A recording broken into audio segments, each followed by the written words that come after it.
It's not easy being green,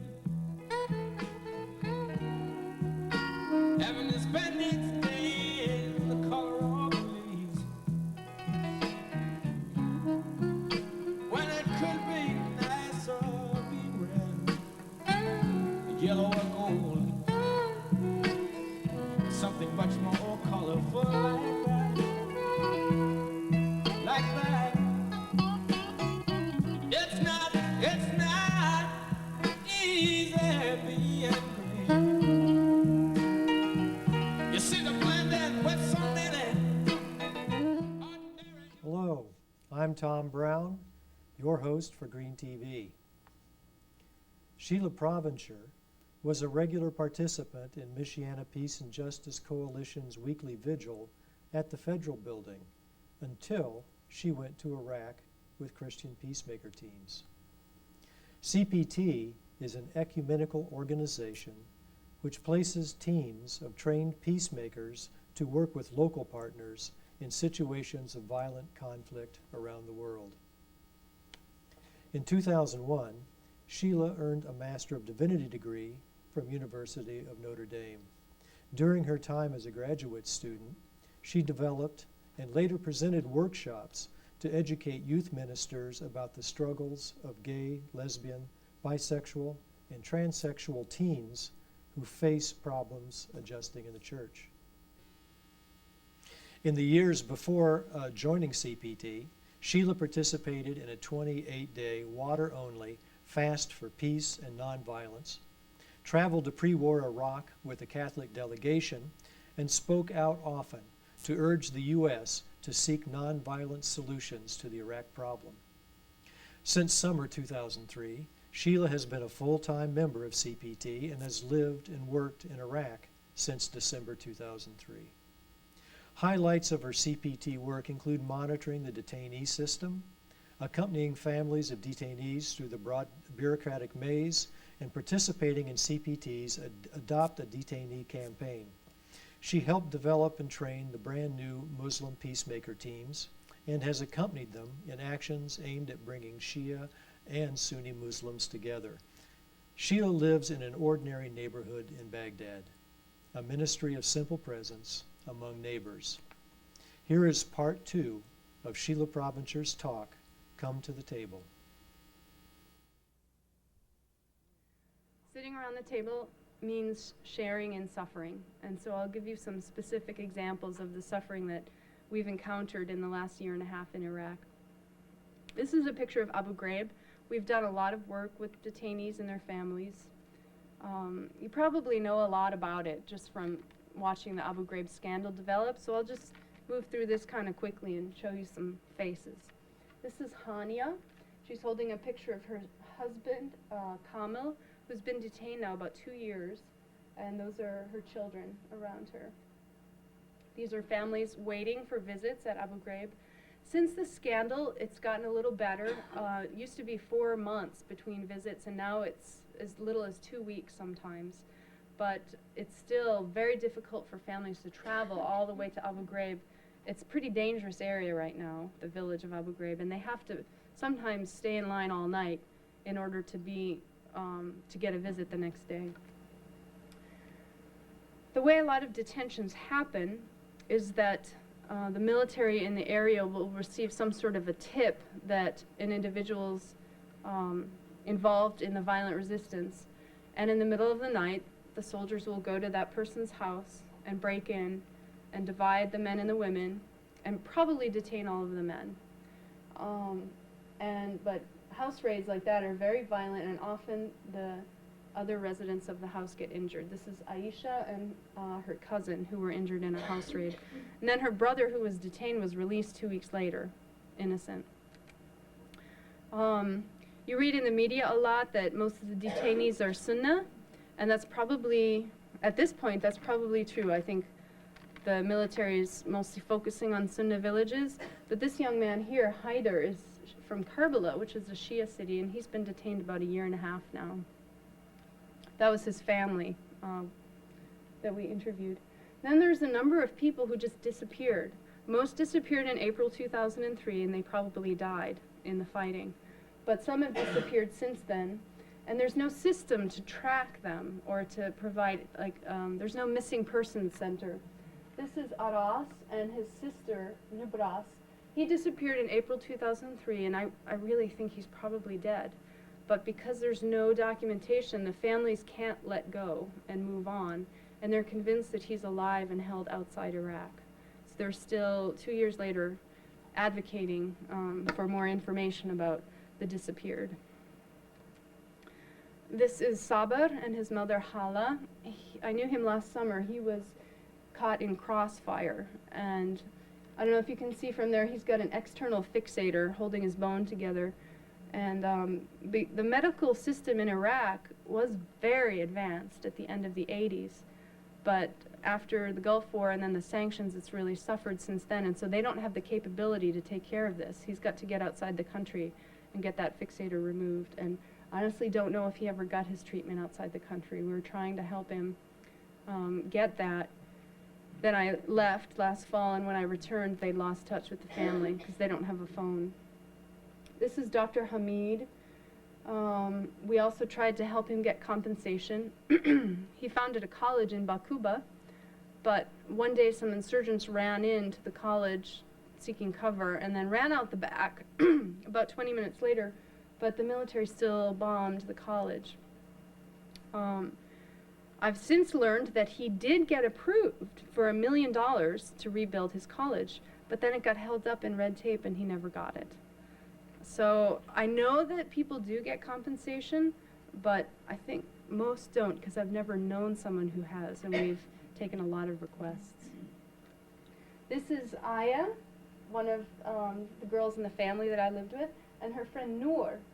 Noor, I don't know if you can see from there, she's got severe burning here. It's really all over her whole torso.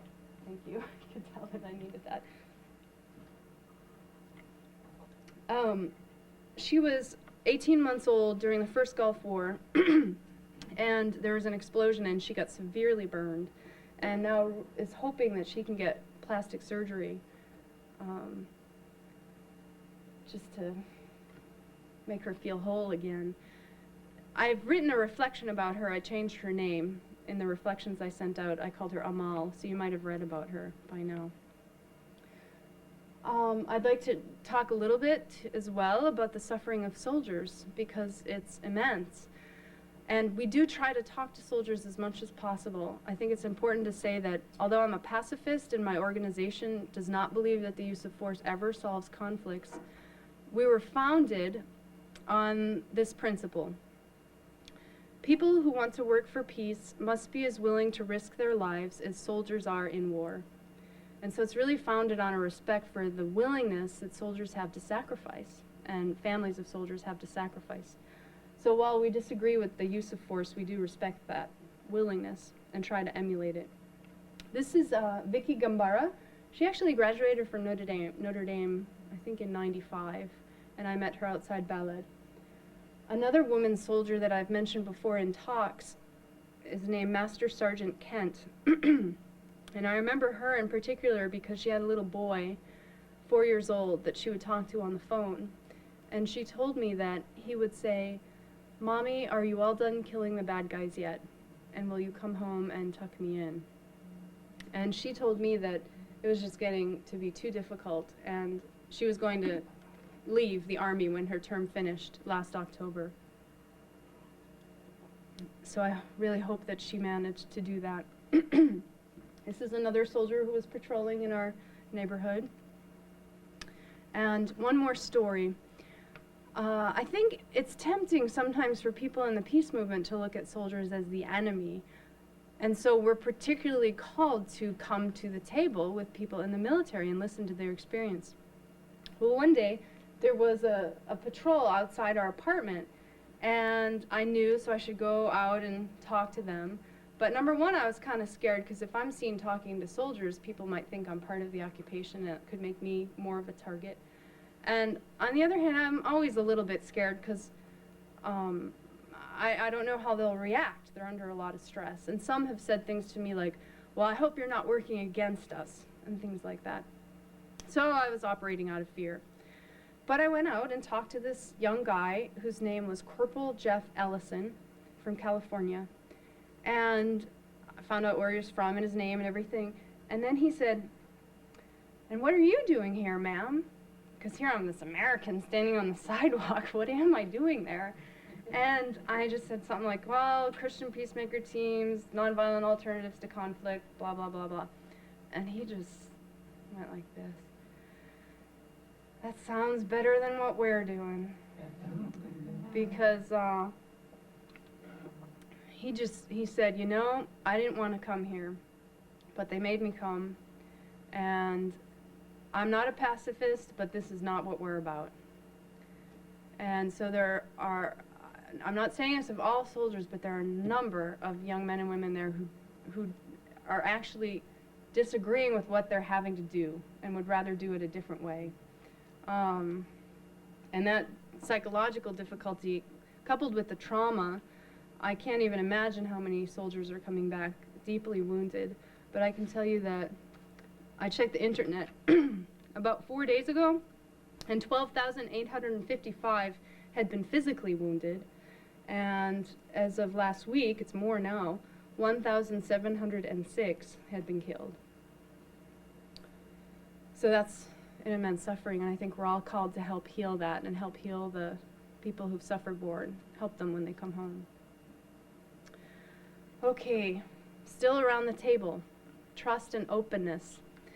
Lots of times when I'm in Iraq and I'm sitting with a family who's telling me the story of their son who got detained, or if I'm sitting with a former detainee who's telling me about the abuse he suffered, or I'm just sitting with my family and we're having supper, I just wish everyone could come and be there and hear just the open conversation that we have in the trust and the truthfulness.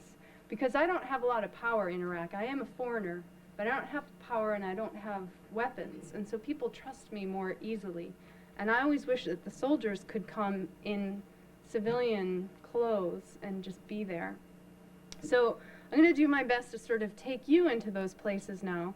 And I've chosen the top 3 questions that I usually hear when people want to know, what do Iraqis think about X? These are the questions that I hear. So I'll try and give you some quotes that I've heard while sitting listening to people and things like that. The 3 big questions are, should the U.S. soldiers stay or go? Are the military operations working? And more recently, I've been hearing this one, will there be civil war? First, I just have to say, though, I'm not trying to give you Iraqi public opinion, black and white, because there's no such thing. It's just like America. What do Americans think about George Bush? A lot of different opinions there. It's the same thing in Iraq. It's a very diverse land, and there's a lot of different feelings. I'll just try and tell you where I've noticed a change in the 1.5 years that I've been there. Okay, so the first one, should U.S. soldiers stay or go? This sentiment, force the occupation to leave from our country, has been steadily growing the whole time I've been in Iraq. When I first got there, people are grateful that Saddam is gone. Nobody wants him back. See, well, I'm sure some people want him back, those who did well under Saddam, but most people didn't. So, but here they say, no, no Saddam, no, no occupation. So it's not like people are clamoring to get Saddam back, but back up. A year ago, some people would say to me, we want the soldiers to stay for security. But more and more, especially in the last few months, I've been hearing sometimes those same people who say, now we want the soldiers to go because of security, because they're like lightning rods, like danger magnets. Foreign fighters come to Iraq just to attack American soldiers. They don't care if Iraqis are going to die as collateral damage. So I mention it because I've noticed a shift. It's not universal Iraqi opinion, but it's growing. I'll tell you some direct quotes here. Oh, Corporal Jeff Ellison. I said to him, my landlady was leaning out of the window during that encounter saying, Sheila, what's wrong, what's wrong? And so I said to him, people get really nervous when you're around. They don't feel safer. And he said, I know. where we go, bad things happen. That's the danger magnet idea. Here's something from one of my favorite Iraqis, though, a direct quote from Hana Ibrahim. She's a women's human rights activist and dedicated pacifist. She says, I like this quote because it actually shows compassion for the soldiers and their families. She says, please help us to finish the occupation, to let the soldiers go home. It is better for them and better for us. Killing brings killing, you understand. American mothers, please go every day to the White House to ask your government to bring the soldiers home. Their families need them. I could read you lots more quotes, but we'd be here all night. So the second question, the big question that I hear, are the military operations working? The detention systems, a picture of Abu Ghraib again, or the assaults on Fallujah, or the assaults going on right now in the northwest corner of the country. The detention system first. I hear this from both Iraqis and from soldiers. This is a direct quote, though, from a former detainee, an Iraqi. He says, the U.S. prisons are the best training camps for the resistance and for terrorists, so that the detention system actually backfires.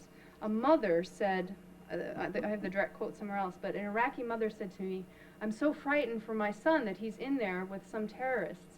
I'm afraid that they'll change him. So you have thousands of innocent people, and then there are people who are involved in the violent resistance. And here they have innocent people who are immensely frustrated, who are not really treated well sometimes. So what a prime recruit. And families of detainees who are innocent are more easily recruited to the resistance. Now, young soldiers are the ones who pointed that out to us in the fall of 2003, and they asked us, some soldiers asked us, this pacifist group, to go meet with military officials and ask them to change the detention system. That's also how we got more deeply involved in it.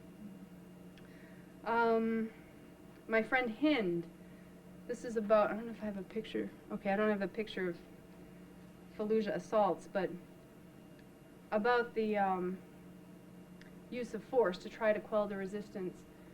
Hind says, I can say as a citizen that I cannot bear this situation anymore.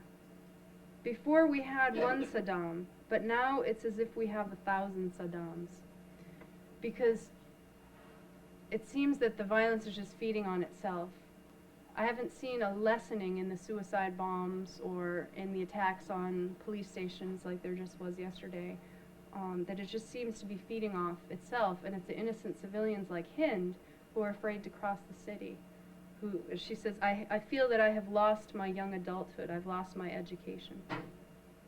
And last but not least, a sheikh from Fallujah said, basically saying, look, Zarqawi, the Jordanian Al-Qaeda person, Zarqawi caused agony and tragedy for us. We wanted to kill him too. But there are 300,000 inhabitants in Fallujah. Are they all Zarqawi? Why didn't you lock up the borders? Why did you dismiss the army? So he's basically saying that it's not working. One of my colleagues says, well, they wanted to break the back of the resistance, but how do you break the back of an invertebrate? It just keeps spreading. And then the last question was, will there be civil war? I bring this question up because a year ago, I would ask it in Iraq, do you think there'll be civil war?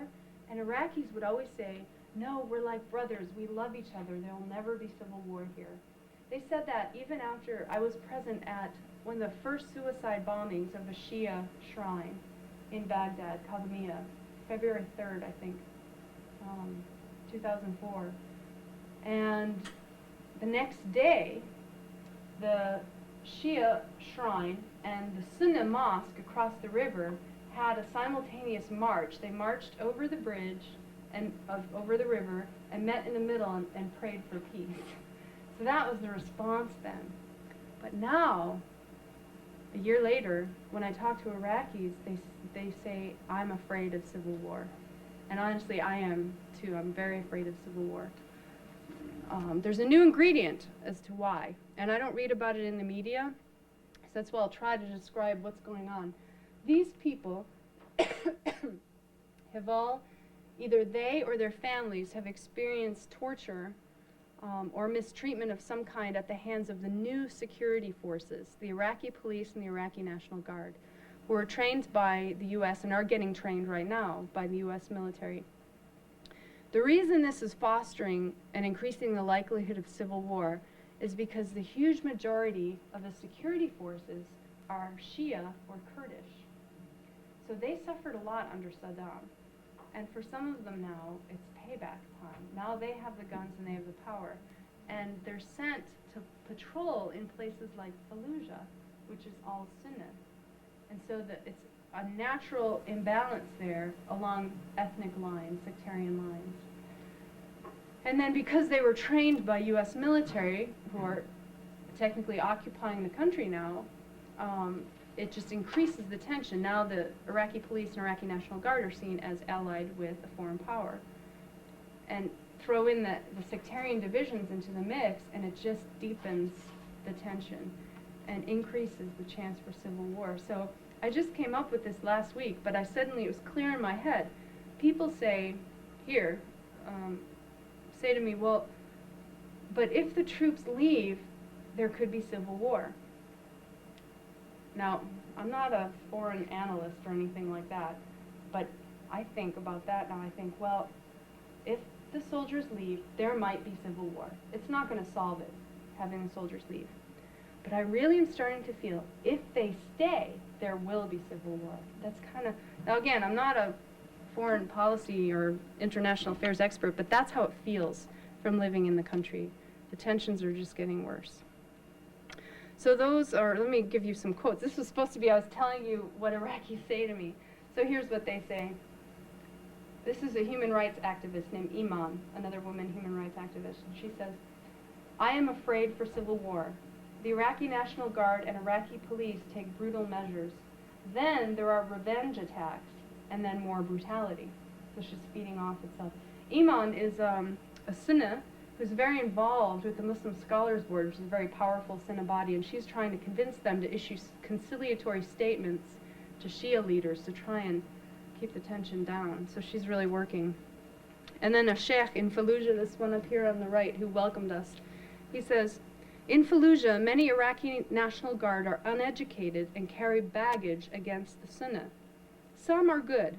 I met some who were very nice, polite, and apologetic. So I tell my people here, not all ING and IP are bad. Most are good. But we need to work with them to help them be less cruel.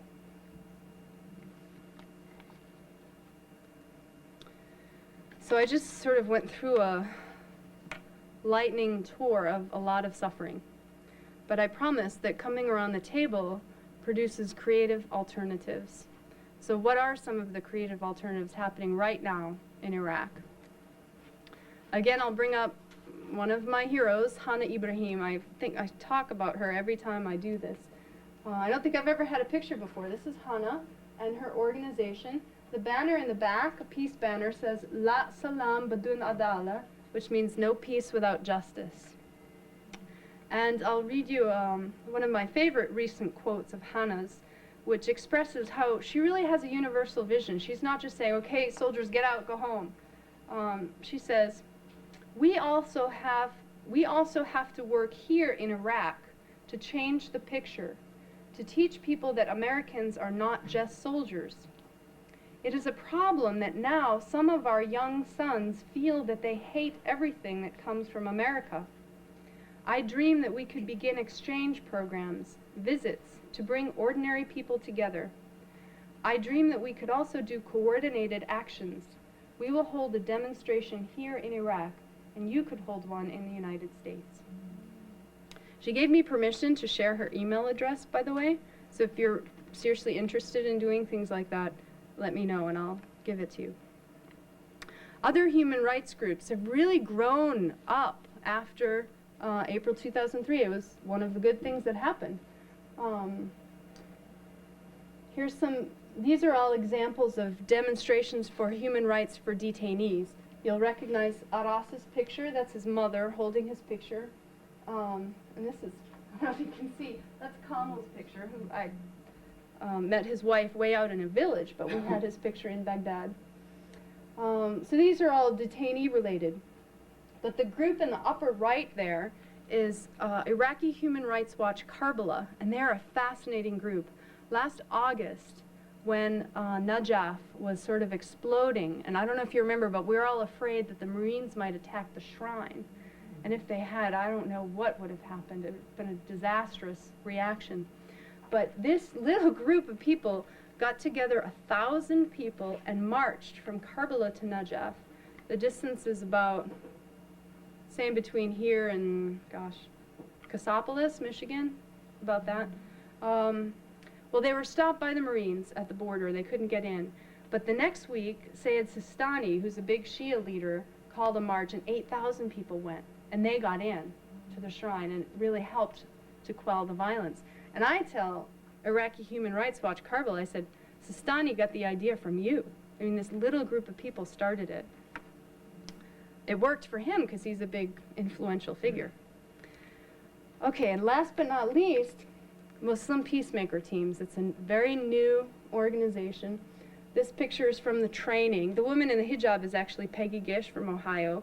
In Karbala, we wear traditional dress because it's a holy city. It's kind of like being in a mosque, just being inside the city. But this is part of the training. This is the first group of MPT graduates, and this is the group doing their work in Fallujah. That story I told you at the beginning about going to Fallujah, this is the group we went with. We went to symbolically rebuild and try to clean up. It's really symbolic. We cleaned up one block. But the point was to be there. And this is Mr. Hussein Ibrahimi, who I say is the next Gandhi of Iraq. He's really a tremendous man, a school teacher who just is nonviolent to the core. And here he is with some young Fallujah guys. He's Shia, they're Sunni. Here's a CPTer on the right and MPTer on the left cleaning up. And two women in MPT, they're actually from Najaf. Oh, this is the lady on the left, Zainab. She made me this dress without even measuring me. She's really talented, nonviolent, and good at sewing. And here's a person from Muslim peacemaker teams with, again, Fallujah youth. But from a Christian perspective, CPT, I always think that the ultimate gift at the table is communion, deep communion with the other as a human being. And I witnessed that day in Fallujah more powerfully than ever before. This is someone from MPT saying goodbye to his Sunnah host.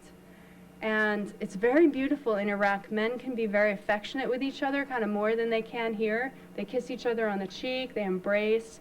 And when they were saying goodbye, it wasn't as if they were brothers. They'd only known each other for a few hours, but they were brothers. And after all that fear in the car was erased. And the sheikh in the background is giving people Qur'ans. We all received the Holy Qur'an. So that's my hope. There are people working for communion.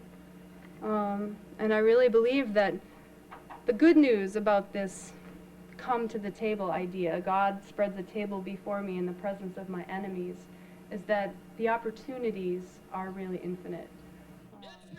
It's not easy being great.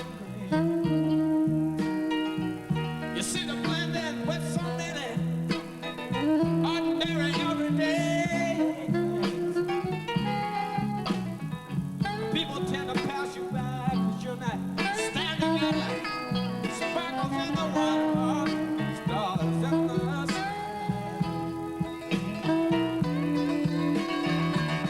I breathe the calling of spring.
I mean, you don't have to just ask me, you can ask each other.